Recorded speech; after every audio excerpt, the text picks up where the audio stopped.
Your inbound. Okay, how are you doing inbound currently when your container arrives? Yeah. How do you unload? How do you put away? What Yeah. is the rule of your put away, right? And when you say rule of put away, dude, the definition of rule in my perspective and the definition of rule of put away in their perspective is Yeah. totally two different worlds. Yeah. Because their rule is very simple. Their rule most of the time is, oh, our rule is simple. Wherever there's a space, the forklift will just put it in there.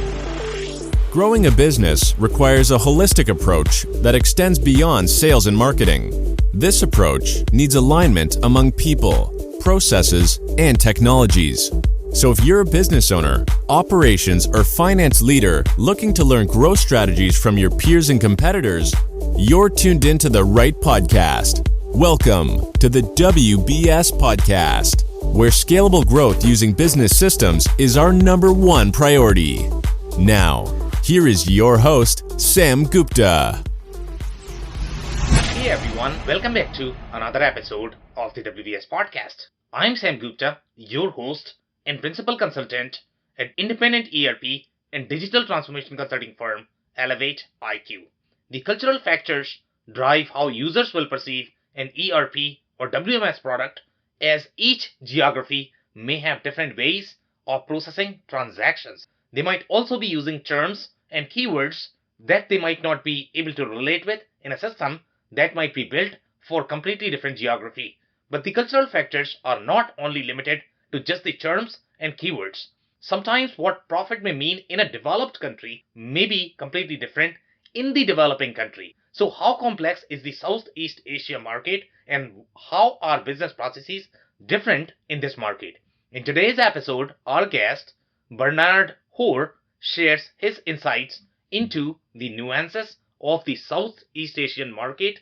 He also analyzes cultural barriers and how the developing world is different from the developed world, and how that affects the ERP and WMS processes. Finally, he describes why the standardized ERP or WMS solutions may not be suitable for complex geographies such as Southeast Asia, as the users might not be able to relate with the product. Let me introduce Bernard to you. Entrepreneur, storyteller, strategist, and triathlete. Co-founder of ATO Group, a technology business based in South Korea, specializing in digital warehousing and network distribution. Since 2012, ATO has had a proven record of envisioning and delivering major transformational change, cost reduction, and operational improvement programs in a KRX top 5 blue chip organization. As the group CEO, Bernard plays an instrumental role in expanding the ATO brand across Southeast Asia with a mission to help local SMEs digitize. With an excellent understanding of supply chain best practices, Bernard and his team helped clients make change happen sustainably and have delivered significant operational improvements. He currently leads a strong team of software engineers, project managers, designers on large-scale digital transformation projects in the telecommunication, healthcare, supply chain, and logistics industry. With that, let's get to the conversation. Hey Bernard, welcome to the show. Hi, Sam. Good morning. How's it going with you? Good morning. It's going great, and I am super excited to have you because the kind of insights that you are going to bring from the warehouse and WMS perspective, it's going to be so fascinating for our listeners. Just to kick things off, Sure. do you want to start with your personal story and your current focus? Sure, Sam. Thanks for having me today on the show. I've been following WBS, and I know it's like one of the best top podcasts, most followers show at this time, and I'm excited to be here. I'm excited to be here as well. So a little bit of personal story. I came from this region called Southeast Asia. I'm currently based in Malaysia, and we've basically many years ago I co-founded a company called Hatio together with my partner in Korea. So we founded that company in Seoul, and we were doing a lot of warehouse controls and warehouse execution systems, right? Yeah. So Seoul and Korea being a very advanced nation, one of the few advanced nation in Asia. So we were doing a lot of we had the opportunity to work on a lot of robotics, automation, a lot of IoT stuff, right? So Long story short, when the leadership decided to leave, to leave the South Korean for a new regional market, and that's where we targeted into Southeast Asia. And being the Southeast Asia guy was a natural move back to this region for me. So we came back. I came back to Southeast Asia in around 2018. Okay. And during then, I remember we spent about 4 to 5 months traveling across different key markets in Southeast Asia. Yeah. And Sam, the one thing that we did was really having conversations after conversations after conversations with local warehouse operators, local distributors, retailers. I can't tell you, how much of the local meals, like for example in Malaysia, there's this. So in Malaysia, the warehouse people are all in Klang, this place called Klang, and it's famous for this bak kut teh, right? There's a pork soup, and I know, Sam, I the amount of bak kut teh soup that I have to drink and have that meal to learn about the stories of these warehouse operators is just it's just amazing, and the one thing that I learned really is we realized 4 to 5 months later, we realized that we came to this realization that while we were very excited and we were bringing the stories of warehouse controls and warehouse executions, robotics and all that to this part of this region, while it's very exciting for both us and our listeners, but we realized soon enough that the market wasn't ready for it. Right, so we're like, okay, shit, we're so excited to bring these solutions down, but the market wasn't ready for it, right? It was very difficult for the business owners here to justify the ROI into spending into all these things, right? Into investing into all these things. So that's where we came to a point, and I remember going back to the drawing board together with the team and say, hey, look, so what do we do? What do we do here, right? And that's where. But you see, in the middle of studying and having these conversations, and I think that the part that matters most was the conversations. I remember we're in Manila, we're down in Bangkok, we're in Singapore even, right? And Malaysia, Vietnam. And the one thing that matters really are all these conversations that taught us that and made us realize that, hey, you know what? While the market wasn't really ready, while the local market wasn't really ready for this warehouse automation and all that, but what we're looking at is really there was a huge addressable market for digitization. And it was simply just that, right? So that was where we sat down and we said, hey, look, it doesn't have to be so complicated. It doesn't have to be so tough and challenging. What we really needed to do, and perhaps what the market really needs, as we were listening, what the market really needs was a digitization partner. So we say, hey, look, let's make our mandate so clear, our purpose in Southeast Asia so clear and simple. And it is just about helping local SMEs here digitize. That's about it. That's all we wanted to do. That's our mandate and that's our motivation. So that's how he brought us here. To Southeast Asia today, and it has been like close to 3 years now. And out of the 3 years, 2 out of 3 years we spent in lockdown. Thanks to COVID. We were worried in the beginning, Sam. It's no joke because we're a generation that never seen and experienced lockdown before. So when we went in lockdown, we were, and because it's a market, right? This is the interesting part. It's a market that is so legacy, that is very manual. Let alone, just try to imagine selling software to this kind of market. I mean, I like to call them the Chinaman market, right? Try telling them about cloud services. These guys don't understand, right? So then when the lockdown happens, when the pandemic happens and the lockdown happens, we're like, shit, how do we do this now, right? It's like, okay, how do we do this over Zoom calls, right? But it forces us, right? I think the pandemic, or the one good thing that came out really was it forces us to really bring the entire business model. We talk so much about digitalization out there to our clients, but for once, it forces us as the business to go digital, right? So we went right from our sales went digital. We for the first time ever, we did 100% complete remote onboarding, so we could implement remotely, which was a key point, which we can discuss later in this call. And then we were doing onboard remote support. We basically did everything digital, right? It's like a complete full SaaS model full on, right? So that was, and of course that it comes with challenges. It comes with challenges with the way our clients, our clients and customers have to like get used to this new way of life as well, right? So it was really interesting, and of course 3 years now. 3 years in, we're now serving close to 50 customers across this region.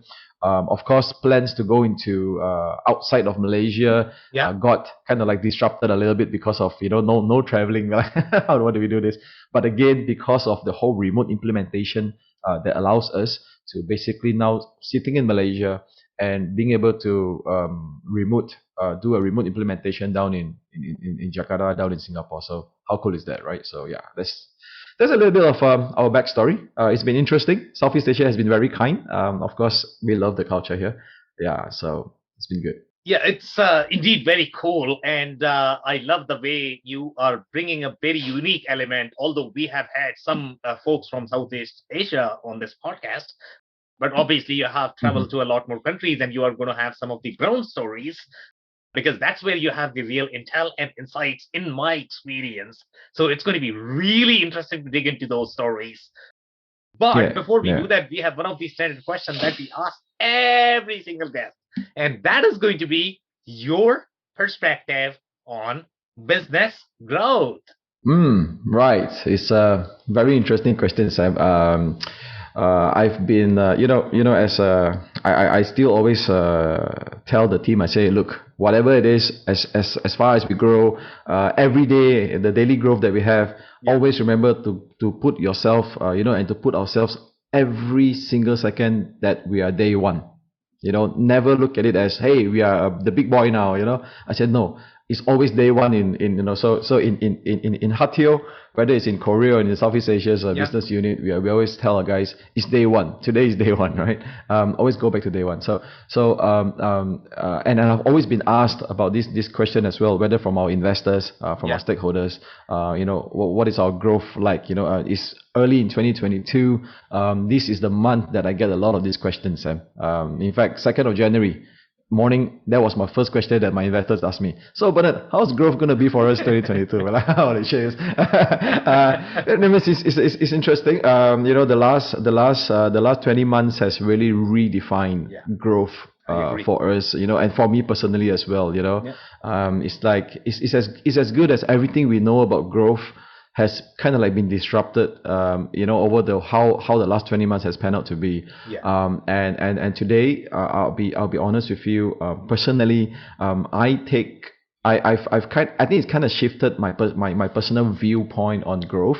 And I take growth today as as being able, having the ability to really grow on the go. You know what I'm saying? Growing on the go. That means, like if now you're at this spot, don't overthink, don't overplan.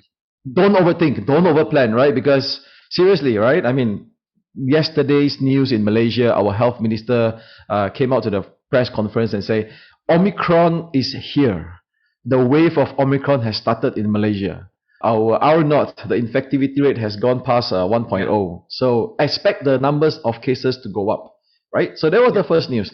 The second news that came in, Sam, was because I compete in triathlons, right? So we were so excited because there was like a race coming up in March, 13th of March. And second piece of news yesterday was, we're sorry to announce that triathlon race is going to be postponed for indefinite time again. We're like, oh no, So if you look at this very simple examples, like a day-to-day basis, right?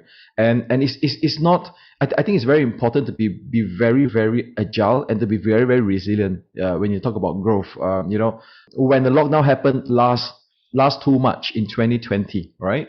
I tell you, I think growth wasn't even in my mind at all, right? But today, and we had to switch, we have to pivot, we have to iterate, and to suit the time of the day, right? The situation at that point in time itself, and to chart our growth one step at a time as we go, right? Malaysia in this market, we went through 3 lockdowns, right? On different stages, and then every time the market opens back up again, you look at growth and you're like, oh, okay, now it's time, let's get active, let's attack the market, right?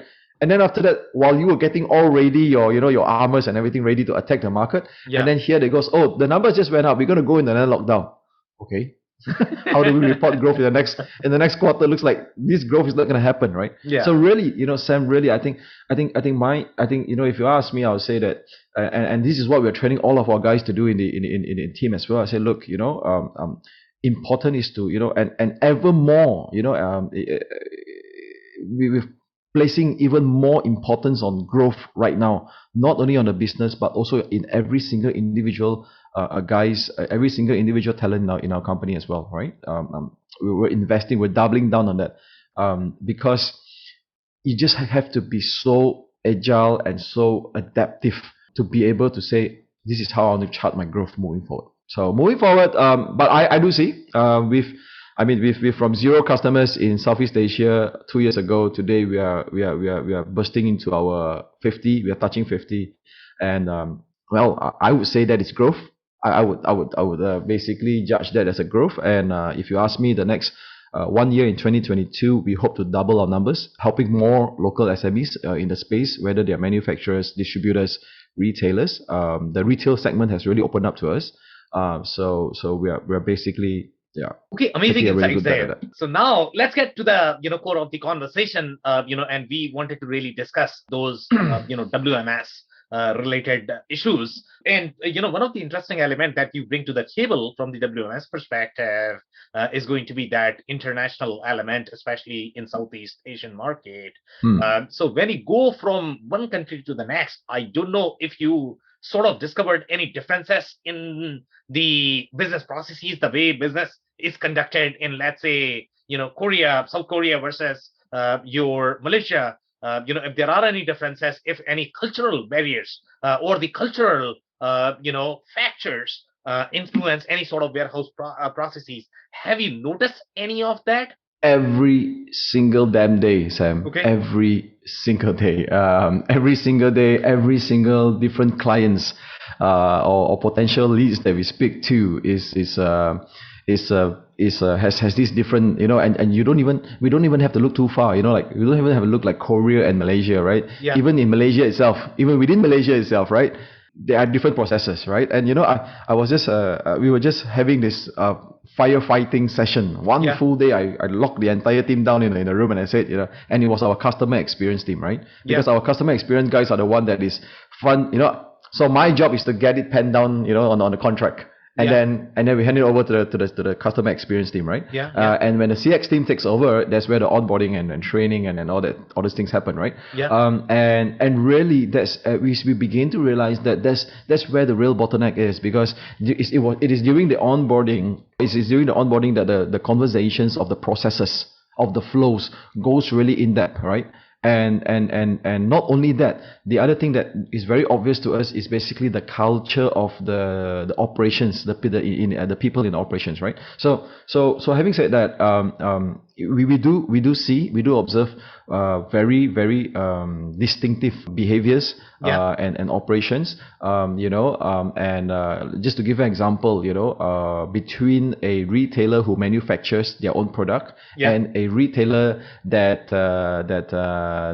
carry other people's product, right? But of course so and then of course with a 3PL, with a 3PL warehouse operator. So it's very different. Their motivations are very different. You see, what we have in terms of what Hatio do is basically a cloud supply chain platform, right? When you talk about the cloud supply chain platform, basically we have a unified technology that has the warehouse module, we have the order management module, we have the inventory module, we have the e-commerce module, right? And also the entire dashboarding, right? And we put all these things as a unified technology. So you see, when you look at this, so when we go to the warehouse operators, right? Their appreciation of the module is basically for the warehouse part, right? They don't really care about the e-commerce part, right? Exactly. And then when you go to the retailers, when you go to the retail segment, they don't.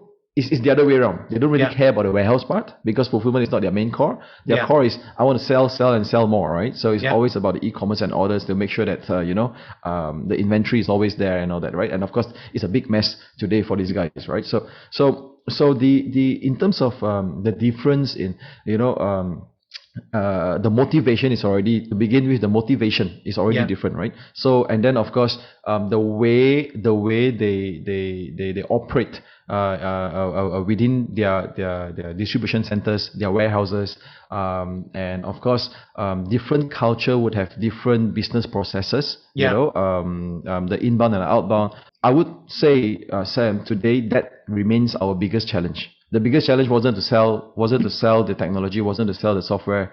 Those are pretty okay for us. But the biggest challenge has always been when the bosses say okay, and then it gets watered down to the operational level, and it's in the operational level that we really start to begin to see the true zebra lines, the true behaviors, the true culture of the operations, and mind you, most of the times, I won't hide this fact, but most of the time you get a pushback from the operations. So I think there's kind of like a how do you call this? There's kind of like a missed expectations here between the leadership and the operational level in a lot of these warehouse operations, right? Where in the leadership level, it says, hey, let's all, digitalization is where we need to go. This is what we need to do. And then when it's pushed down to the operation level, this is where. So it's very simple, where we have a lot of cases, for example, where, we the moment we go into the operational level, the first thing, and most of the time, the conversations always revolves around, but we've been doing it step A, B, C, and D, right? But when you come in, it's like there's different steps that you need to take, right? For example, Then when we go to the retail guys for onboarding, the operational level at the retail at the retail segment is, when there's a sale come in, then there's an order that comes in. All we need to do is just to take this, pack this, and send. But because there's a system now, there's a technology. Instead of just take and go, it becomes, first you got to scan, and then you got to input, and then you got to take, and then you got to do during your packing, you got to do your QC checking before you send it out, right? So there's additional steps. However, very, very often they fail to understand that these are very crucial steps. These are best practices to make sure that you have no more inventory fluctuation problems, you have no more out of stocks, or you no more oversell, right? So this is where we really need to make, I think it's a lot of expectation from the starting point, and being able to help them. I'm not going to say make them understand, but help them understand why these processes are important. And I tell you, we see this across the entire region, and we also see this happening in a market like South Korea as well. So very interesting insights there. And I completely agree. When you go from one customer to the next, one business to the next, I mean, you are always going to have those distinctive processes because they have not gone through the journey of standardization of the processes or the redesign of the processes. And that is really going to be a critical step in a business journey. Whenever any business starts, they typically start with very ad hoc processes because most of the entrepreneurs, founders, I mean, they are trying to do whatever they can in their power to sell. That's right. But once you hit a point when you need to really grow and scale and you need to grow your team, you really need to standardize.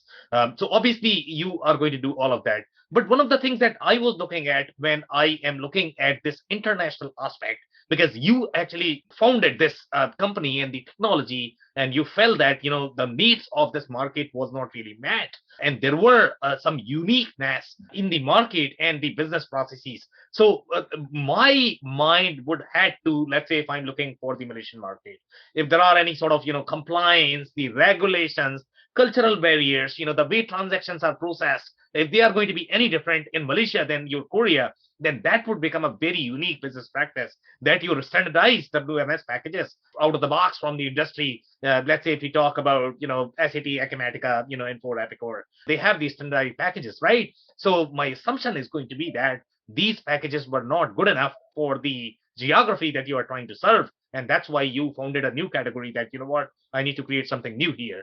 So what were your observations overall when you compare these markets? Did you find any uniqueness and the trends in these markets? Yeah. Most definitely. So if you look at South Korea as a more advanced market, right? Yeah. Basically, of course, when you come from a more advanced market, the standards of operations, the standards of business is definitely going to be different. When if you compare it to the developing nations, which is most of them in Southeast Asia, right?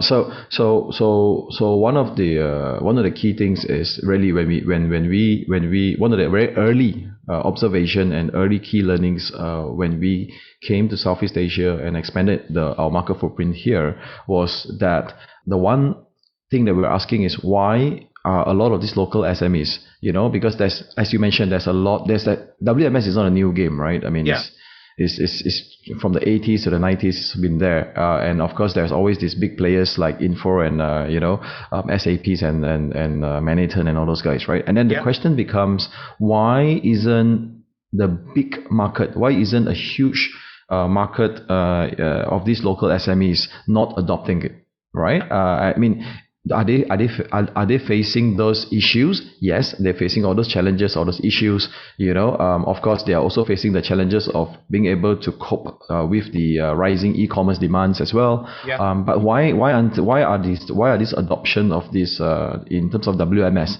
is still very low and slow compared to the advanced market, right? So I think as far as the advanced market is concerned, I think maybe economically, I would say that economically, the unit economics makes sense for them to invest and spend into all these warehouse management softwares, right?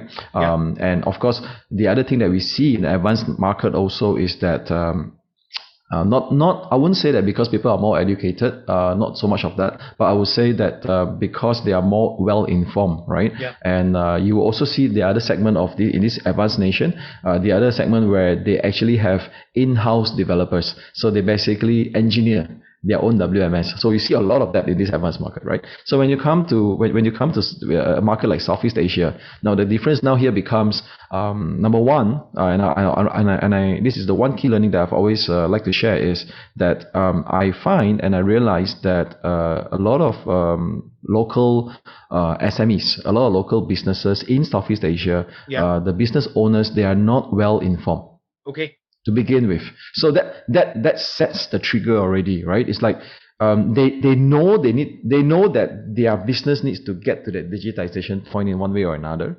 Come on, it's 2022. Digitizing your supply chain, digitizing your logistics is no more an option. You've got to do it, else you'll be left out, right? And we've seen businesses closing down because of that, right? So, but because they're not well informed in terms of how would technology, in a very simple word, how would technology change the business, right? And then here, how would technology, will it give me benefits to the business? And if it does, what are the benefits? So it's very easy to say, hey, you must have technology, digitize your business, then you will have benefits in your business. But then the question of what are the benefits? So I think they fail to, is where they don't understand, they're not informed on the benefits of having technology, having digitized, right? Of course, at the same time, Sam, is what is even more, this one is that in Southeast Asia, in developing nations here, the thinking is, and this has got to do with change management, right? Because for 30 years, imagine this, right? So, I've one of the very old warehouse, very established warehouse operators here, which runs about close to 1 million square feet warehouse space, and they've been operating for the last 45 years, you know, without a warehouse management system, Sam, without one. They basically use a accounting system to run their warehouse and inventory and their processes. So, but was it okay? Did business run? It does. Like you say, we're all entrepreneurs. They hustle it through, right? So it's okay. But right deep down in them, they know that they need to get to the digitization point, right? So this is where, and one of the things that I learned really is, so in a more advanced market, you could go in and say, this is our system, this is our technology, this is our software, this is our product, and it does this, and we are very competitive. And then you start to bring in, your competition and compare, right, with Info and all that, right? But in this market here, in the developing nation market in Southeast Asia, it's totally different. You can't, I realized that you can't go in to a business meeting with these guys, pitch your product. Here's our product. Here's our technology. It's on the cloud, because they're going to ask you what is cloud, and expect them to sign on the dot. It's not going to be that way. It's going to be, it's so many times I find myself sitting in a meeting room with these guys, and we were holding the marker pen, on the drawing board, on a whiteboard, and we're just going through processes. We're not even going through the technology. Yeah. I've given up. I've given up trying to connect my laptop to their projector screens and showing them some demos, because that can come later. That comes much later, right? The idea was really, and I find myself a lot of times we were on the whiteboard going through their processes. Okay, so Mr. Tan, your inbound. Okay, how are you doing inbound currently when your container arrives? Yeah. How do you unload? How do you put away? What is the rule of your put away, right? And when you say rule of put away, dude, the definition of rule in my perspective and the definition of rule of put away in their perspective is totally two different worlds. Yeah. Because their rule is very simple. Their rule most of the time is, our rule is simple. Wherever there's a space, the forklift will just put it in there. But our rule is like, okay, heavy ones at the bottom, light ones at the top, fast moving, and we're like, no. Do you track fast moving goods and all that?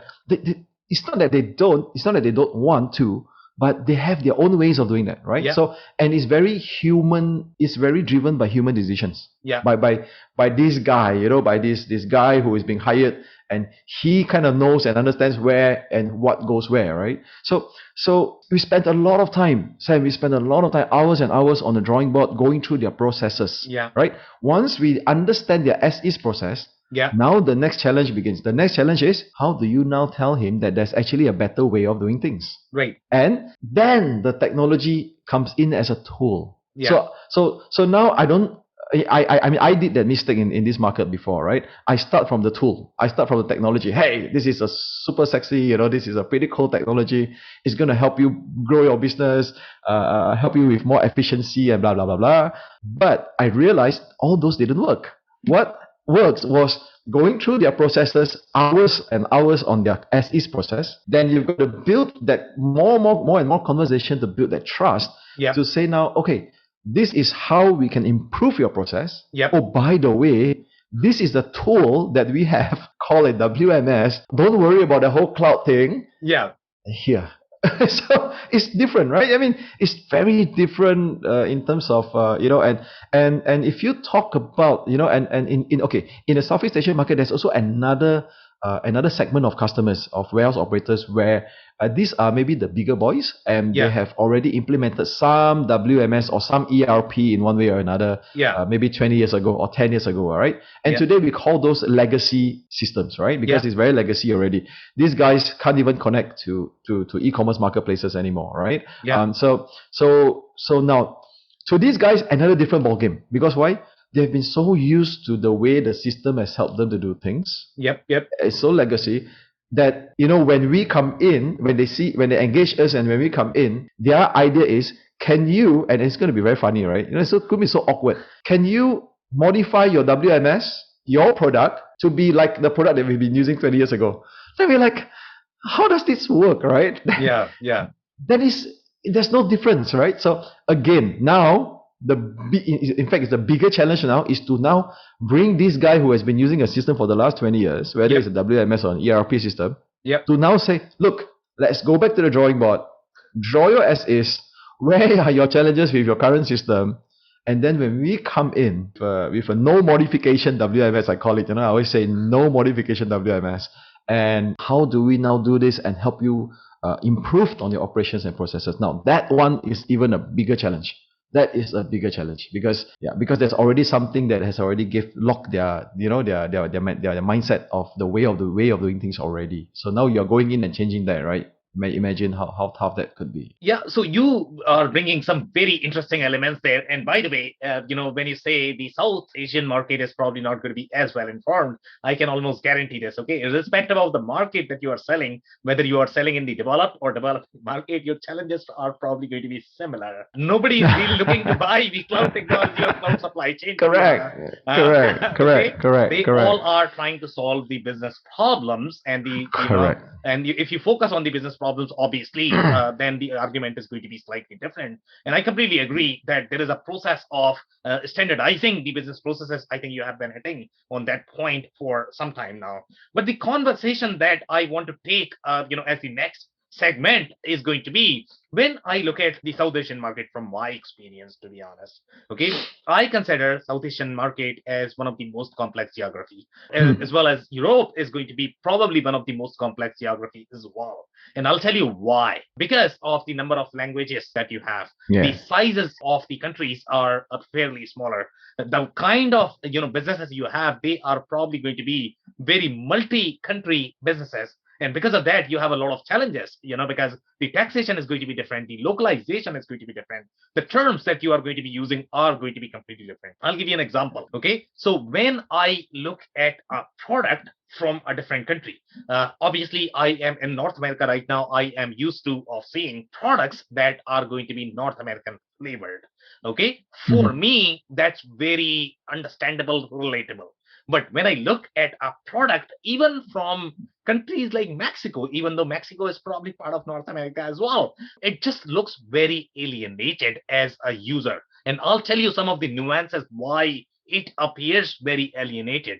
For example, you use the terms called put away.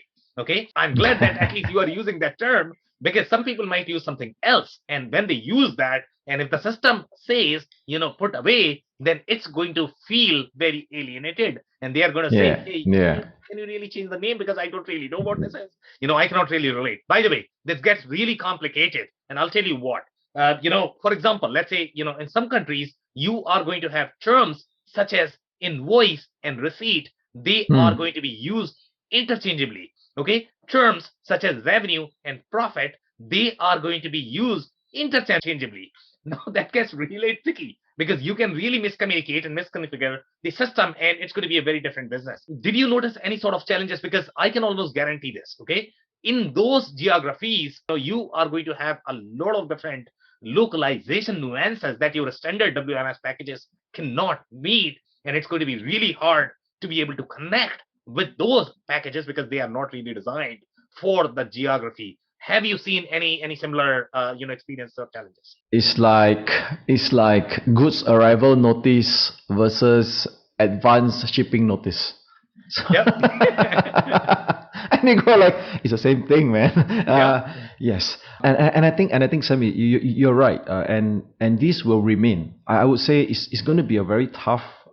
It's going to be a very tall order here, right? And this is going to remain a very tough challenge for any single technology player that's going to come into this market, especially the Southeast Asian market, right? Yeah. So which is why it depends. It really depends on the point of view. So as a business, as a technology business, as a provider, it really depends on I believe that it really depends on the point of view that we take, right?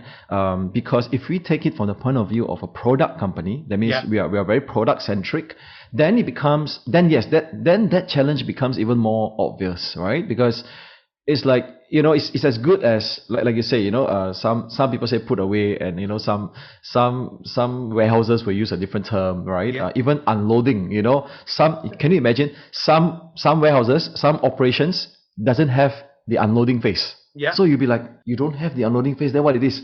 Oh, we take out from the container and put away. Okay, I understand. That taking out from container is called unloading. Understand? So you got to unload first, and then you do checking, right? Yeah. We check. We take it out of the container. They're still using take it out from the container. I know. And then we check, right? We check, and then we put away lah. So we don't have an unloading phase. We're like, no, that was your unloading phase, right? So a lot of that, Sam, every day, So I think when you're a product, if you come from a point of view of being very product centric, right, then it becomes a problem, most definitely, because for example, in the process, in the product, there's unloading, right, which you need to go through. You need to do all those scannings and key in before you put away, but they don't have it. So if they don't have that process, then what? Am I supposed to now modify the product right now? Because and any technology companies these days hate modifications, because it's tedious. It's a waste of time. It's a waste of resources, right? So, but that is if you look at it from being a very product-centric company. Now, but if you look at it from a very client-centric, very process-centric, then it's a little bit different, I would say. Because why?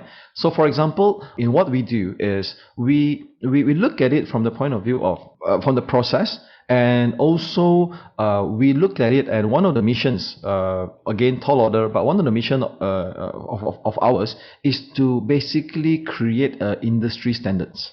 Right. Now, the logistics space is not a new space. Logistics space is historical. Let's just put it this way. It's a historical space, right?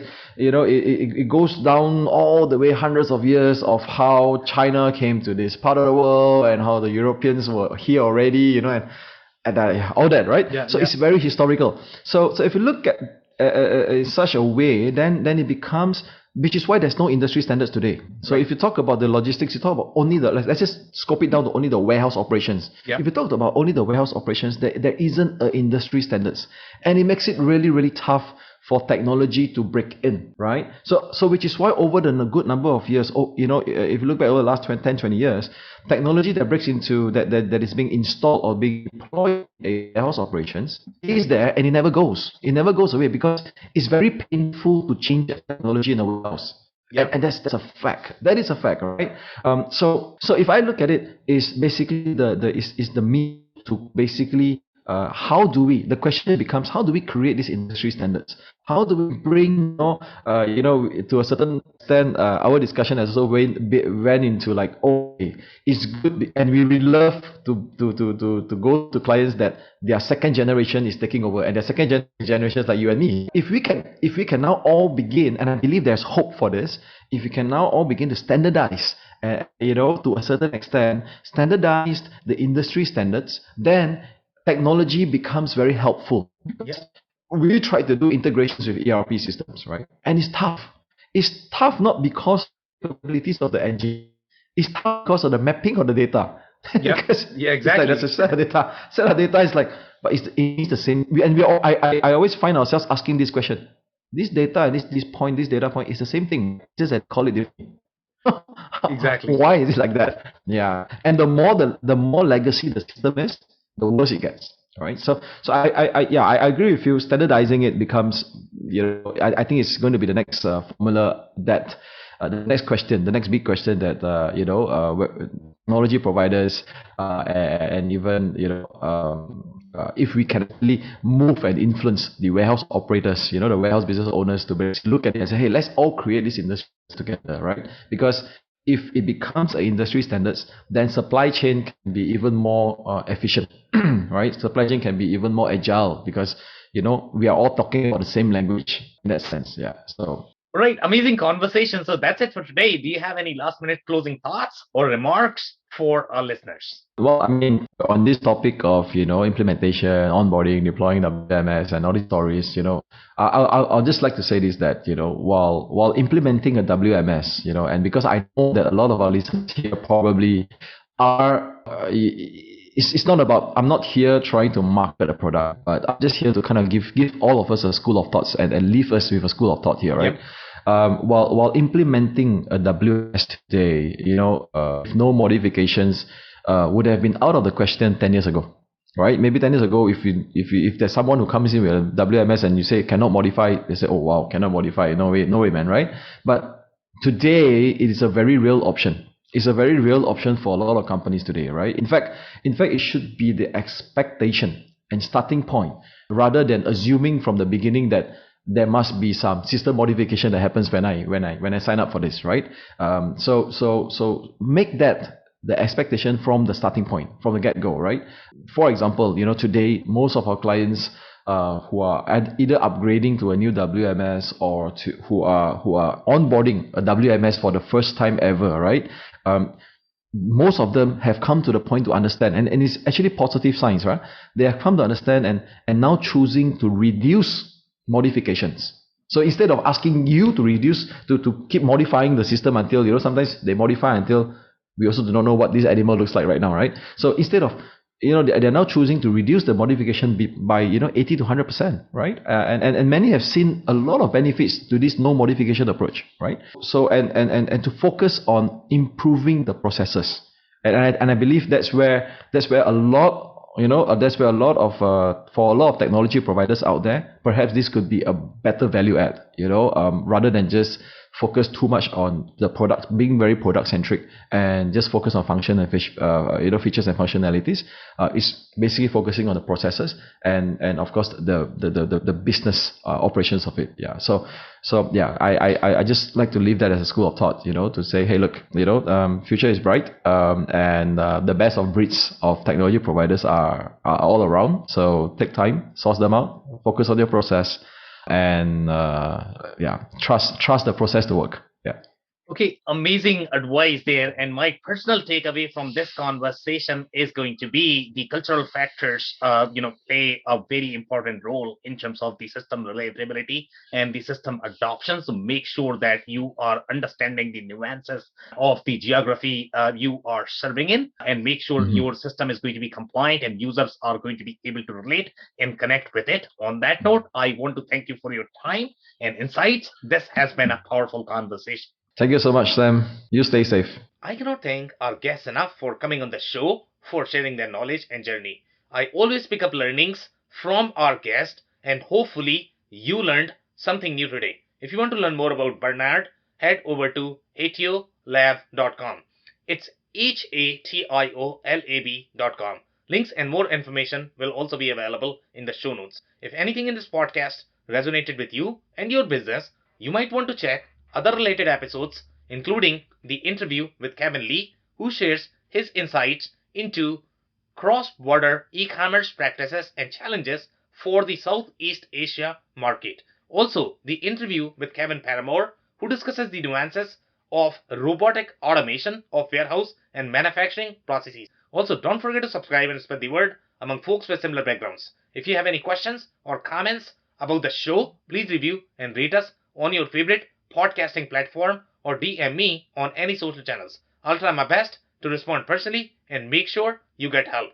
Thank you, and I hope to catch you on the next episode of the WBS Podcast. Thank you for listening to another episode of the WBS Podcast. Be sure to subscribe on your favorite podcasting platform so you never miss an episode. For more information on growth strategies for SMBs using ERP and digital transformation, check out our community at WBS.rocks. We'll see you next time.